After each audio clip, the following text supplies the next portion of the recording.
Hello friends, welcome back to आलिया पोर्ट। आज का हमारा टॉपिक है वेक्टर लॉज ऑफ एडिशन। ठीक है, तो वेक्टर क्या होते हैं हमें पता है, वो क्वांटिटी है जिसका मैग्नीट्यूड है, डायरेक्शन है और triangle laws of vector addition follow करती है। पिछला ट्यूटोरियल मैंने पूरा वेक्टर्स पे ही बनाया था, तब मैंने आपको कहा था मैं ये ट्रायंगल लॉज अगले मतलब इस ट्यूटोरियल में बताऊंगी। ठीक है, तो देखिए दो वेक्टर्स को हमें पता है, एक वेक्टर कैसे रिप्रेजेंट करते हैं, एक पोलर वेक्टर को ऐसे ऐसे रिप्रेजेंट किया जाता है। ये इसकी टेल, ये इसका एरो हेड या मोर कॉमनली से टिप कहा जाता है। तो ये बात हो रही है पोलर वेक्टर की। हम all through out the chapter majorly इन्हीं की बात करेंगे। तो एक टेल है और एक टिप है। हम एक वेक्टर के बारे में आपको एक जरूरी चीज पता नहीं चाहिए, जैसे कि एक वेक्टर है। ठीक है, ठीक है। अब इसी वेक्टर को अगर मैं सेम एंगल पे और सेम लेंथ के साथ, यहाँ पे एक हॉरिजॉन्टल लाइन है, इसके साथ एंगल थीटा है, तो अगर मैं इस वेक्टर को सेम लेंथ का रखते हुए सेम एंगल थीटा पे एक और वैसा ही वेक्टर बनाती हूँ कहीं और, तो ये सेम वेक्टर है। कंडीशन है कि थीटा 1 और थीटा 2 इक्वल होने चाहिए और ये L1 और L2 इक्वल होने चाहिए। ठीक है, तो एक वेक्टर की एज लॉन्ग एज मैं मैग्नीट्यूड और डायरेक्शन चेंज नहीं करती हूँ, मैं कहीं भी ला सकती हूँ। इस वेक्टर को यहाँ भी ला सकती हूँ, यहाँ भी, यहाँ भी। ठीक है, लेकिन अगर इसी वेक्टर को मैं ऐसे कर दूँ तो ये गलत हो जाएगा। ठीक है, मेरे को ओरिएंटेशन दैट इज डायरेक्शन और मैग्नीट्यूड सेम रखनी पड़ेगी। अब देखिए, सबसे पहले होता है आपका triangle law of vector addition. वो क्या कहता है, जैसे दो वेक्टर्स है, ठीक है, एक ये है, एक वेक्टर को ऐसे लिखता है, और एक है ये वेक्टर बी, मुझे ऐसे दिया हुआ। अब देखिए इसकी जब एडिशन होगी तो ऐसे नहीं होगी, ये टेल टू टेल है, इसकी टेल और इस ए की टेल और बी की जो टेल है वो मैच कर रहे हैं। हम जो एडिशन करते हैं वो हम करते हैं tip to tail. Tip to tail मतलब इसी हॉरिजॉन्टल वाले वेक्टर को अगर मैं उतनी ही, ये लेंथ है, उतनी ही लेंथ पे यहाँ मूव कर दूंगी। ठीक है, इसी को यहाँ मूव कर दिया मैंने। ठीक है, तो ये क्या हो गया, टिप टू टेल हो गया। तब मैं कर सकती हूँ, ये है ए, यहाँ था, यहाँ से उठा के मैंने यहाँ रख दिया, ये बी है। तो नाउ आप अब आप देख सकते हैं कि ये टिप टू टेल है, इसकी टिप और इसकी टेल। तो अब हम इनका वेक्टर एडिशन कर सकते हैं। जब इनका वेक्टर एडिशन करेंगे तो रिजल्टेंट क्या होगा, ये ये वाला वेक्टर रिजल्टेंट आर। इस केस में आर का जो मैग्नीट्यूड है that will be the sum of magnitude of A, sum of magnitude of B. तो ट्रायंगल लॉ में क्या हो रहा है, टिप टू टेल, ये ध्यान रखना है, टिप टू टेल से हम करेंगे, चाहे ट्रायंगल लॉ हो, चाहे पैरेललोग्राम लॉ हो, चाहे पॉलीगन लॉ हो। टिप टू टेल अपने वेक्टर हम ऐसे ही हम कंसिडर करने वाले हैं। इसमें क्या है, अगर दो वेक्टर्स ऐसे दिए हुए हैं तो आर का मैग्नीट्यूड will be ए का मैग्नीट्यूड प्लस बी का मैग्नीट्यूड। ठीक है, अब हम बात करते हैं पैरेललोग्राम लॉ। ठीक है, ये भी एक तरीका है, दो वेक्टर्स को ऐड करने का तरीका ही है। इसमें क्या है, ये है एक वेक्टर और ये है एक वेक्टर। ठीक है, अब मेरे को ये कैसे दिए हुए हैं, टिप टू टिप, मुझे कैसे सॉरी टेल टू टेल, मुझे कैसे चाहिए, टिप टू टेल। तो मैं क्या करूंगी, किसी एक वेक्टर को मूव कर दूंगी। कैसे मूव करूंगी, एक की टिप दूसरे के टेल से मैच। तो मैंने क्या किया, इस वेक्टर को उठा के मैंने यहां कर दिया।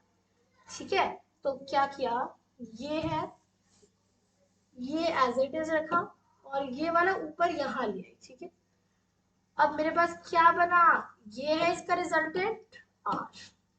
अब मैंने क्या किया, मैंने ऐसा ही एक और फिगर बना दिया।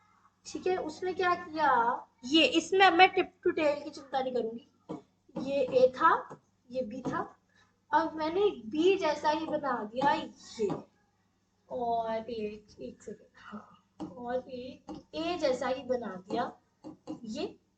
ठीक है, और ये मैंने बनाया, जो बीच की लाइन है ये सी है। ठीक है, बीच की लाइन जो है वो सी है। ये आर हटा दो, अभी सिंपल रखने के लिए इसे सी मान लेते हैं। ठीक है, तो मैंने क्या किया है, ट्राइंगल लॉ से दो फिगर बनेंगे, एक बनेगा कुछ ऐसा ए बी सी, और एक बनेगा कुछ ऐसा बी ए सी। मैंने क्या किया, इन दोनों फिगर्स को साथ में जोड़ दिया। ठीक है, तो उससे मेरे पास ये पैरेललोग्राम बन गया कि दो ट्राइंगल्स मिलके क्या बनाते हैं, पैरेललोग्राम।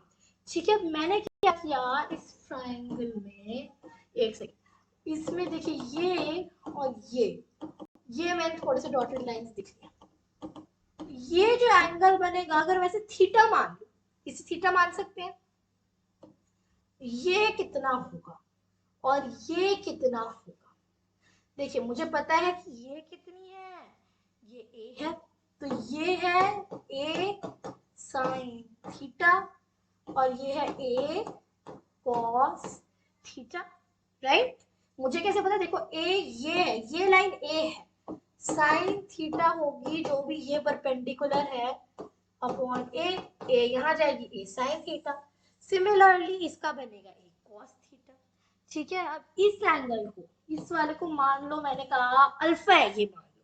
ठीक है, अब ये सी क्या होगा, अंडर रूट ऑफ ए का मैग्नीट्यूड का स्क्वायर, बी का मैग्नीट्यूड का square, plus 2 times magnitude of A magnitude of B cos theta. ये जो फॉर्मूला है, ये आपको याद रखना है, स्टैंडर्ड फॉर्मूले की तरह है, जो आपको याद रखना ही पड़ेगा। कुछ वेक्टर में ऐसे क्वेश्चंस होते हैं जो डायरेक्टली इसी फॉर्मूले से सॉल्व हो जाते हैं और कुछ करने की जरूरत ही नहीं पड़ती है। यही फॉर्मूला होता है, इसी से सारा सॉल्व हो जाता है। ठीक है, अब अगर मैं कहूँ अब अल्फा कितना है ये बताओ मुझे।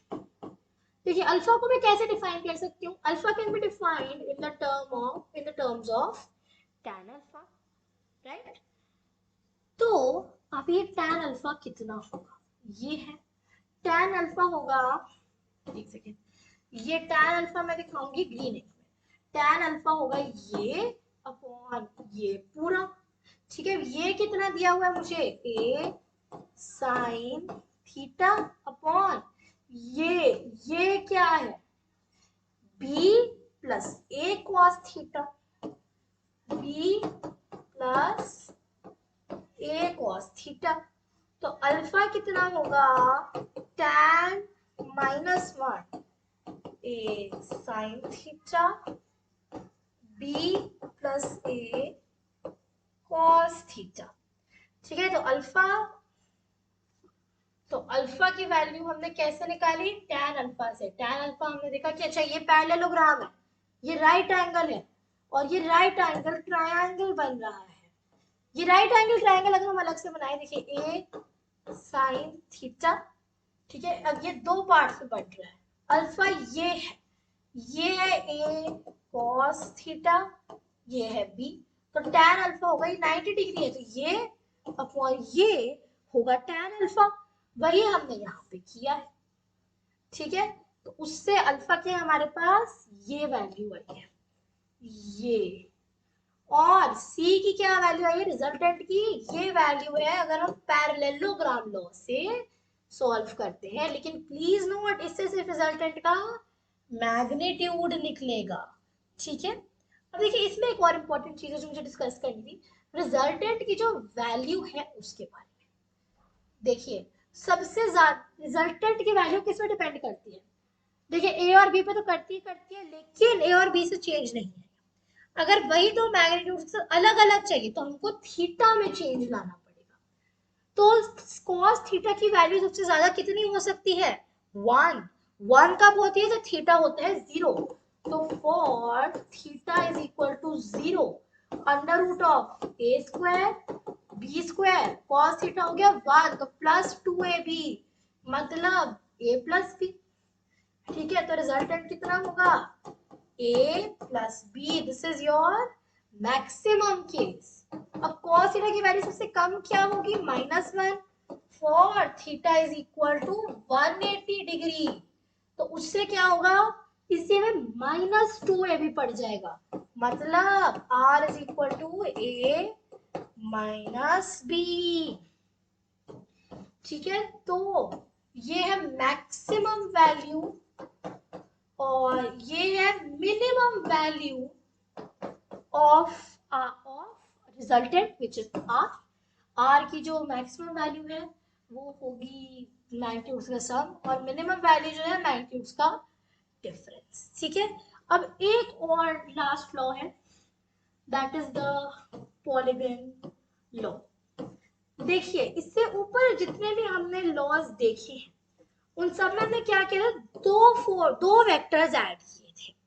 पॉलीगन लॉ में क्या है, दो से ज्यादा वेक्टर्स को जब ऐड करना, कि जैसे एक ये वेक्टर है, एक ये है, एक ये है, एक ये है। ठीक है, तो मैंने यहाँ पे एक टिप, तो मैंने क्या किया, मैंने यहाँ पे एक टिप टू टेल बनाया।